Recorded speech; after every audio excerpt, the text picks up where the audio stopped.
The air in the apartment is heavy, thick with the kind of silence that rings in your ears and makes your chest tight. Man, living with a foreigner must be exhausting, Min laughs, leaning back against the worn fabric of the sofa. He doesn't even look at her, taking a long, lazy sip of his beer. Do you guys even talk, or do you just point at things and hope for the best? Tae Min's jaw tightens instantly. He shifts forward, his broad shoulders tensing, his voice low and fiercely protective. He speaks entirely in rapid Korean. Hey, doesn't blink. She reaches out, her slender fingers catching the cold condensation on her water glass. She pushes it across the wooden table. The glass scrapes loudly through the quiet room, a harsh sound that demands immediate attention. She looks dead at Min, her expression completely calm, betraying absolutely no emotion. When she parts her lips, the words that come out are flawless, perfectly enunciated Seoul dialect Korean. Actually, we communicate just fine, but I'd appreciate it if you didn't talk about me like I'm a stray dog you picked up off the street. Nobody breathes. The cheap wall clock ticking in the kitchen suddenly sounds like a gunshot.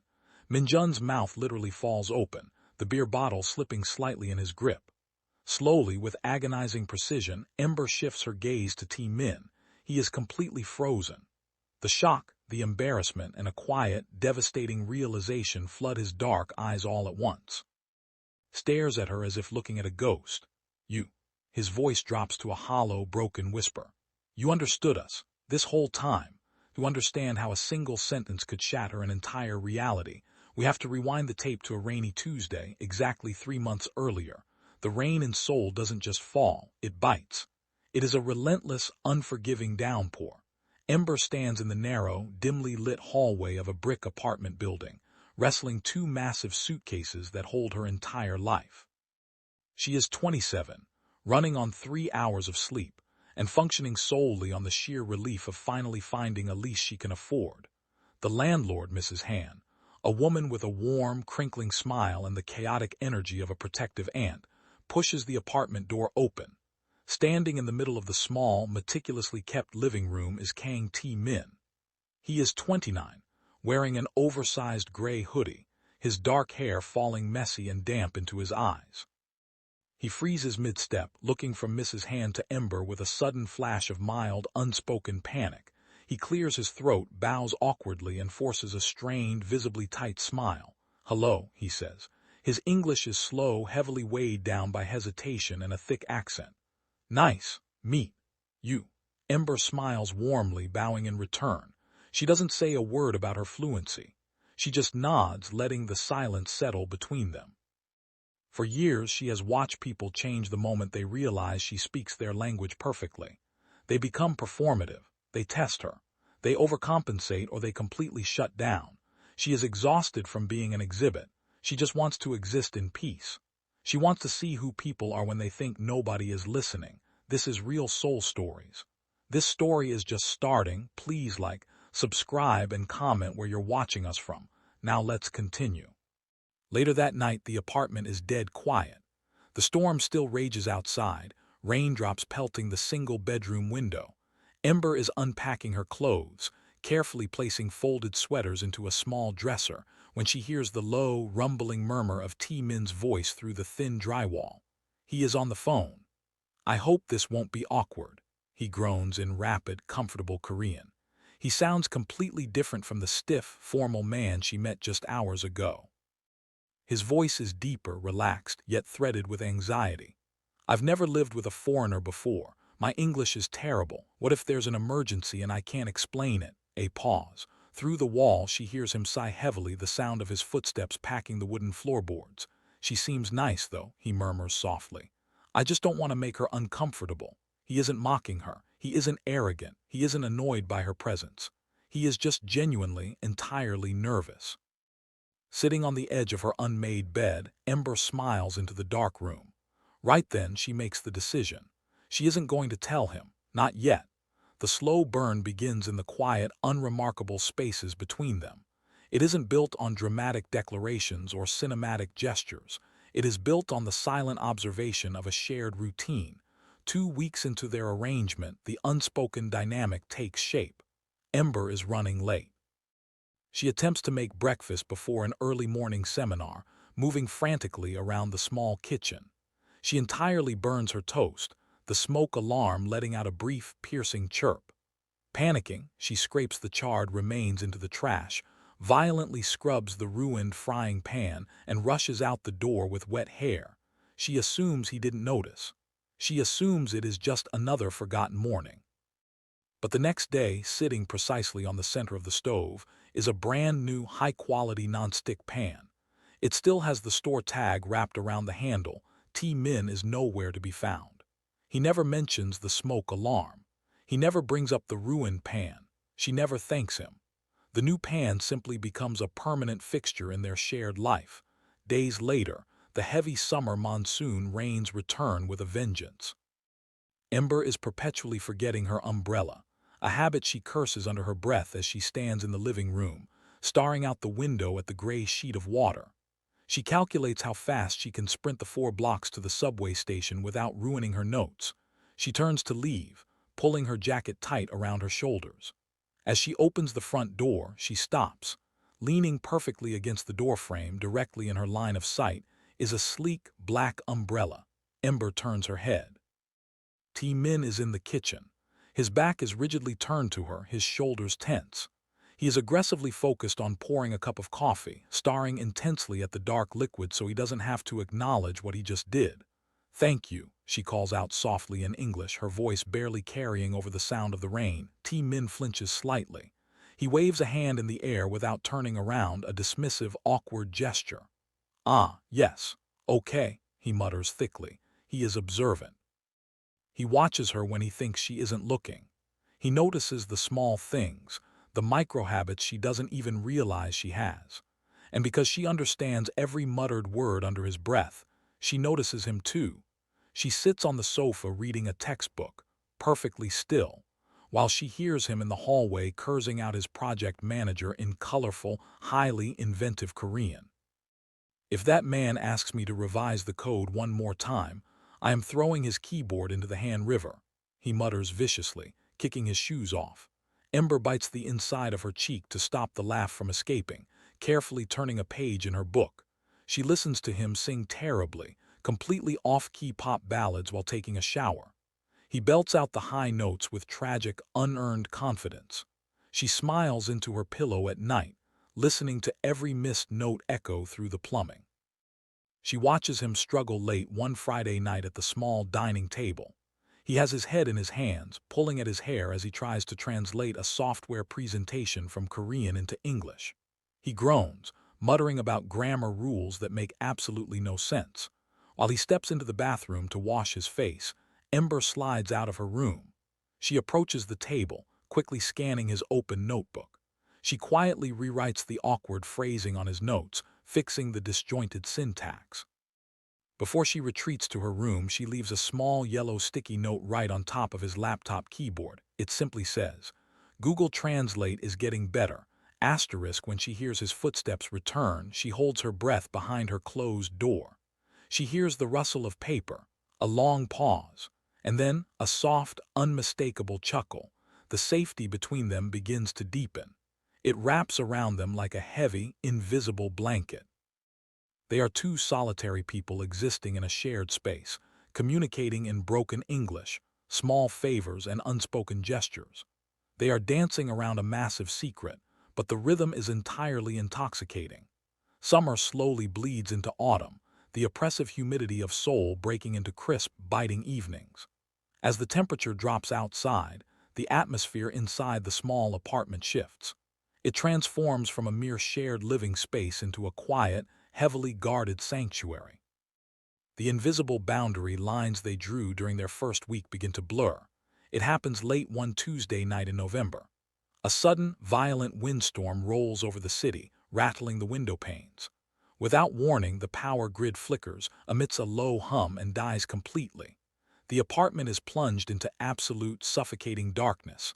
Ember steps out of her bedroom, using the weak flashlight on her phone to navigate the hallway. Before she reaches the kitchen, Tae Min's door opens. He emerges holding a single, thick white candle set on a small ceramic saucer. He places it on the low coffee table between the 2 sofas. The flat, sterile fluorescent light of the apartment is instantly replaced by deep, flickering shadows and a warm, golden glow. The physical space between them suddenly feels dangerous, intimate, and impossibly small. They sit on the floor on opposite sides of the coffee table. The silence stretches, but it isn't the awkward, hesitant silence of strangers anymore. It is the heavy, exhausted silence of two people who have nowhere else to be. Tae Min leans forward, resting his elbows on his knees, his face illuminated by the flame. He stares blankly at the melting wax. "So tired," he whispers. He says it entirely in Korean, his voice cracks. It is stripped of all its usual polite distance, devoid of the careful, curated persona he presents to the world. It is a raw, jagged sound of pure exhaustion. Ember's breath hitches in the dark. He doesn't realize she is awake. He doesn't realize she understands every single syllable. She sits perfectly still on the rug, her heart hammering against her ribs, feeling the immense weight of his vulnerability pressing down on her. "Work?" she asks softly in English, pretending she only caught the melancholic tone of his voice and not the actual words. Tae Min looks up. The candlelight catches the faint dark circles under his eyes. He stares at her for a long moment, as if deciding how much armor to take off. Slowly he nods. "Yes," he says, his English heavily accented and quiet. "Very hard today." Ember doesn't offer empty platitudes. She doesn't tell him it will get better. Instead, she stands up. She navigates the dark kitchen entirely by memory, pulling out a container of leftover Nigerian stew she had made the day before. She sets up a small, portable butane stove on the counter, the blue flame hissing to life in the dark. 10 minutes later, she walks back to the living room holding two ceramic bowls. She hands him one along with a silver spoon. Tae Min looks down at the rich, dark red broth. He takes a cautious spoonful. Ember watches him carefully. The moment the spice hits his tongue, his eyes widen to the size of saucers. He freezes. A faint sheen of sweat immediately breaks out on his forehead. He swallows hard, coughing violently, his face turning a brilliant, alarming shade of red as he scrambles blindly for his glass of water. "Spicy?" Ember asks, trying and entirely failing to bite back a smile. No, Tae Min lies weakly, his voice hoarse, literal tears welling in his dark eyes. He takes another masochistic bite, refusing to put the spoon down. "Very good, strong." It is the first time Ember genuinely laughs around him. It is a bright, clear, uninhibited sound that cuts right through the gloom of the blackout. Tae Min stops drinking his water. He just stops and looks at her. The rigid defensive tension in his shoulders completely melts away. A slow, genuine smile spreads across his flushed face. They spend the next 3 hours sitting on the floor by candlelight. They speak entirely in English, stumbling over complicated words, using their hands to explain concepts, laughing when the translations fail them. Ironically, the deepest, most honest conversation they have ever had happens in the one language that isn't native to either of them. He tells her about his mother. He explains that she passed away 5 years ago, leaving him to navigate the city alone. He struggles deeply to find the right English words for grief, pausing often, his brow furrowed in frustration. In those quiet, agonizing moments, he mutters the exact Korean translations to himself under his breath, trying to build a bridge to her. Ember listens to both. She understands the raw, poetic devastation of his grief in Korean, and she graciously accepts the simplified, broken English version he ultimately hands her. She holds both versions of him simultaneously. By the time the lights finally flicker back on at 4 in the morning, the air between them has irrevocably shifted. They are no longer just roommates sharing an address. The safety has evolved into something entirely different, something heavy. The emotional restraint begins to fray. Tae Min starts waiting for her. If he finishes coding early at his firm, he doesn't go straight home. Instead, he lingers at a small, overpriced coffee shop 2 blocks from her university campus. He times it perfectly so that when she walks out of her final seminar, they just happen to bump into each other on the pavement. "Ah, Ember," he says smoothly, feigning surprise, holding a half-empty paper cup. "Going home. Just finished." She smiles, perfectly aware of the ruse. When they board the evening subway together, the train is always packed shoulder to shoulder with tired commuters. Tae Min doesn't stand by the doors. He navigates through the crush of bodies, finding a single empty seat. Instead of taking it, he stands directly in front of it. He subtly shifts his broad shoulders, planting his feet firmly, using his own body as a physical shield against the rushing crowd until Ember catches up and slips into the seat safely. He stands over her, his hand gripping the overhead rail. The train lurches forward. His knee knocks gently against hers. Neither of them pulls away. His coworkers start to notice the shift. A week later, his firm's junior designer, Jae-yoon, drops by the apartment to deliver a stack of misplaced physical server logs. While Ember is in the kitchen making tea, Jae-yoon leans against the kitchen island, her sharp eyes darting between the two of them. "You like her," Jae-yoon teases in rapid, hushed Korean, smirking at Tae Min. "Don't even try to lie to me, you idiot. You look at her like she hung the moon." Tae Min's face flushes a dark, furious crimson. "Shut up," he hisses back in Korean, glancing frantically toward the kitchen to make sure Ember is out of earshot. "She's my roommate. It's not like that. Keep your voice down. You bought a $40 premium umbrella because she looked sad at the rain," Jae-yoon counters effortlessly, crossing her arms. "You don't even buy me coffee." Standing at the stove, Ember grips the edge of the granite counter so hard her knuckles turn completely white. She stares blindly at the boiling water. She bites the inside of her cheek until she tastes copper, desperate to stop the heat rising in her own chest. She hears everything. She knows exactly how he feels, but the rush of warmth is violently chased by a cold, sinking guilt. Every time he looks at her with that soft, unguarded expression, it physically hurts, because she is hiding something massive. She has become a vault for his secrets, holding onto his private thoughts, his muttered insecurities, his quiet confessions in the dark. The audience knows it. Ember knows it. The longer she waits to tell him the truth, the worse the inevitable fallout is going to be. The bomb is ticking, and she is the only one who can hear it. The breaking point does not arrive with a dramatic warning. It arrives on a completely ordinary Friday night in early December, disguised as a casual dinner party. Tae Min had asked her nervously that morning, standing by the coffee maker, shifting his weight from foot to foot. He explained in his careful, halting English that a few old university friends were in the neighborhood. They wanted to bring fried chicken and soju to the apartment. He explicitly told her she didn't have to stay, offering her a polite out. "I don't mind," Ember had smiled, leaning against the counter. "I'd love to meet them." Relief that washed over his face was immediate. He had nodded quickly, a soft, genuine smile breaking through his usual reserved demeanor. By 8 o'clock, the small apartment is packed. The air is thick with the smell of garlic, fried batter, and the sharp tang of alcohol.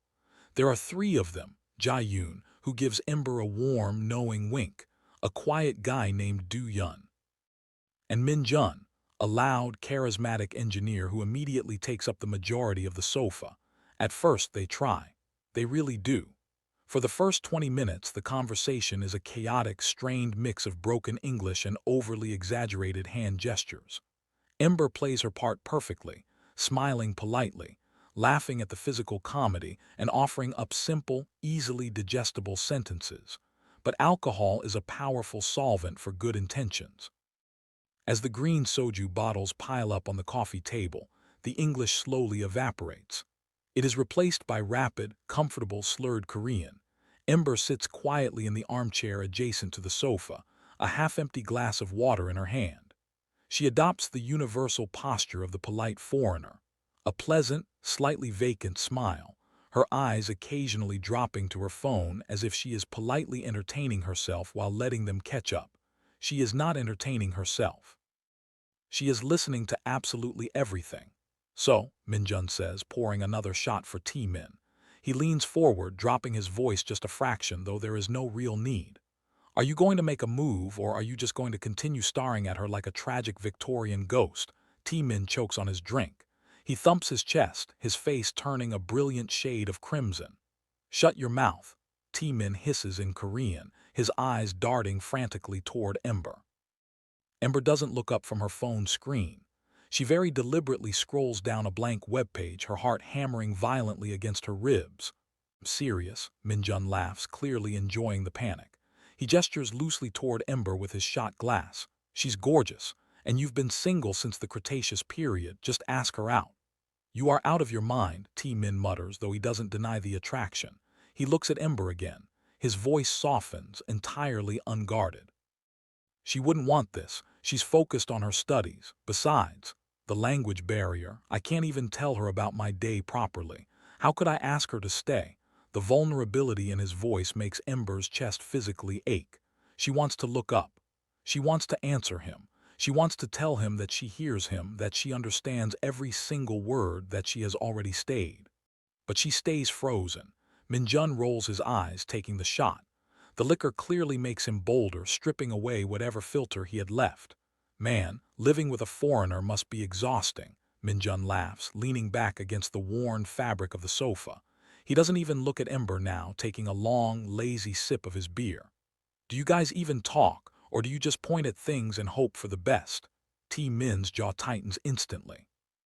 He shifts forward, his broad shoulders tensing, his voice low and fiercely protective. Hey, doesn't blink.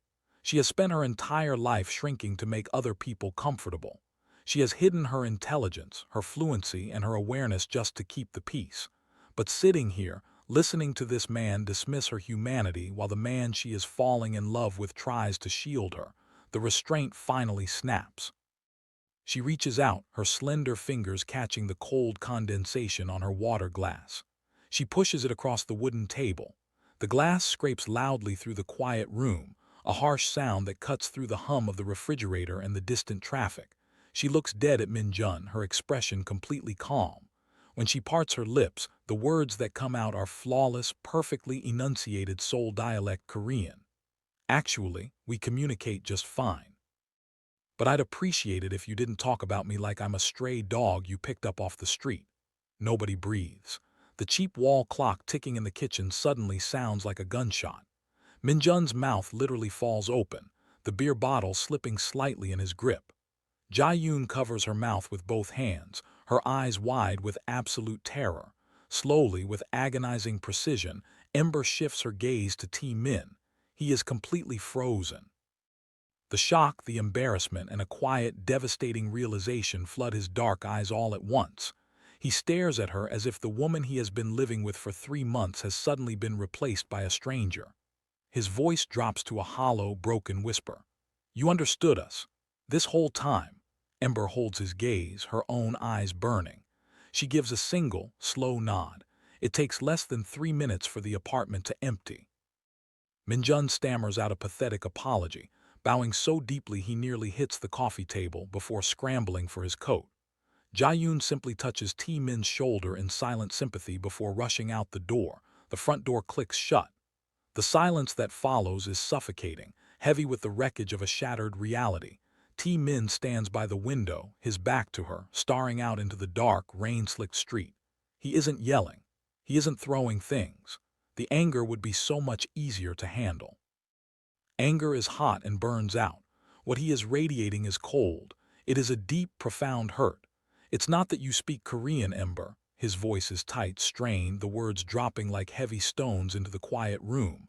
It's that I spent the last 3 months thinking out loud around you, and you just sat there, watching me. Ember stands up, her chest tight, the guilt finally crushing the air out of her lungs.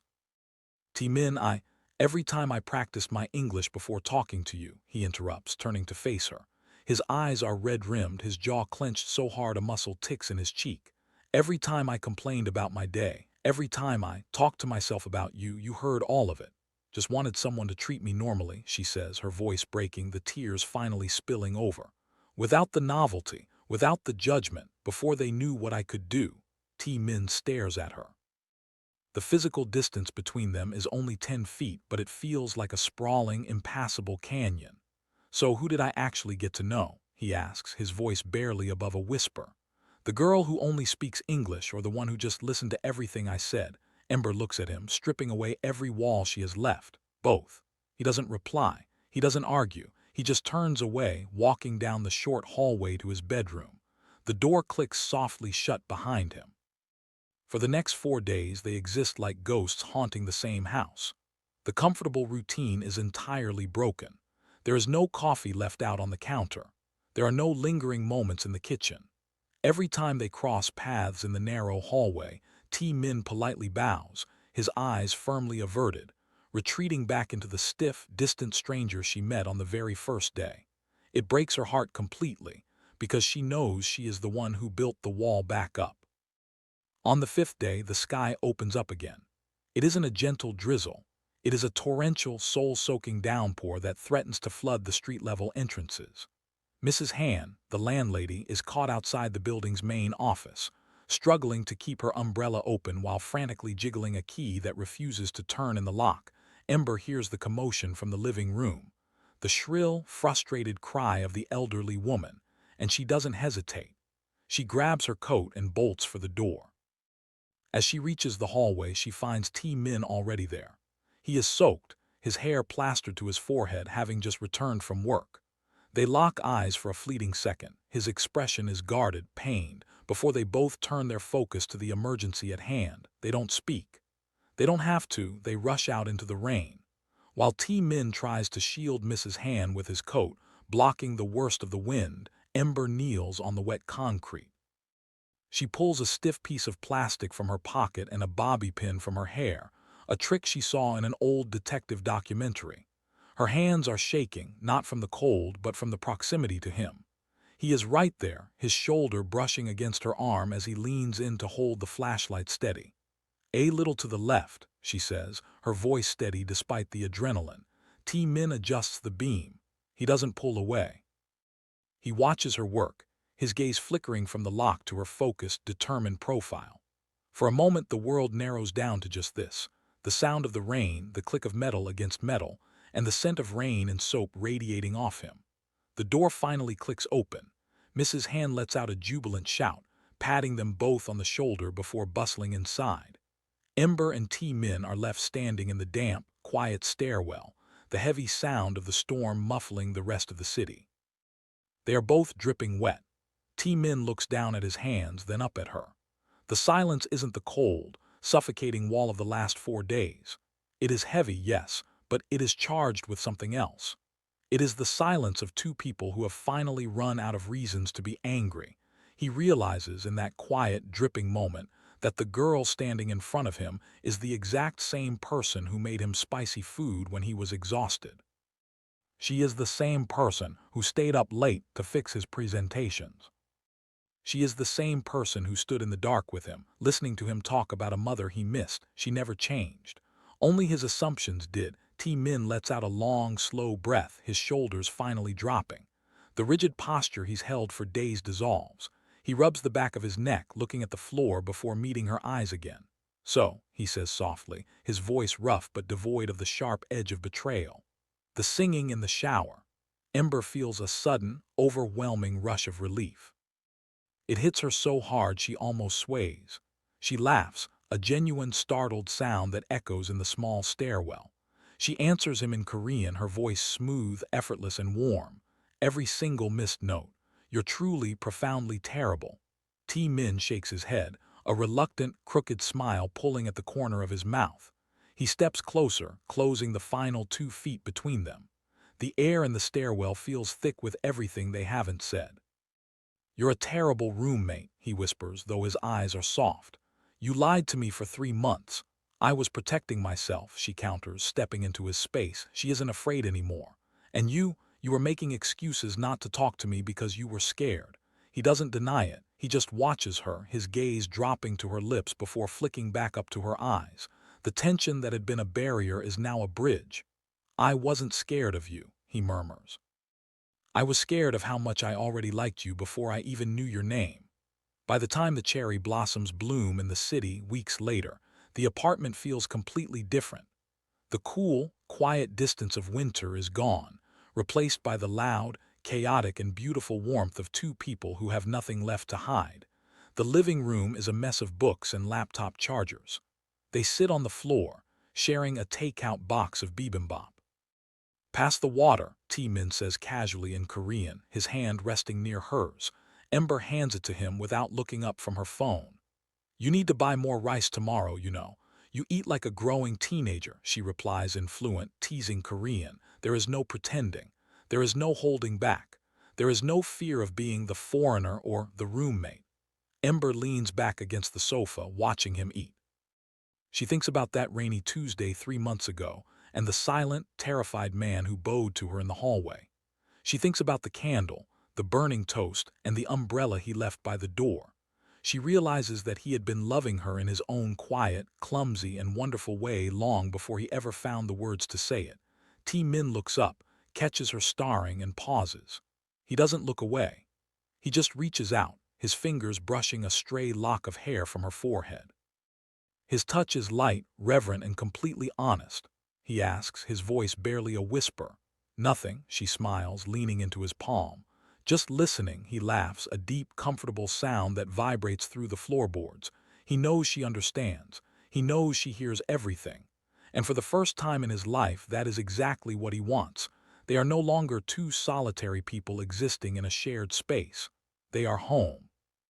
In the apartment on the corner, the lights stay on late into the night, the sound of their shared laughter drifting out through the open window and into the cool, floral-scented air of a Seoul spring.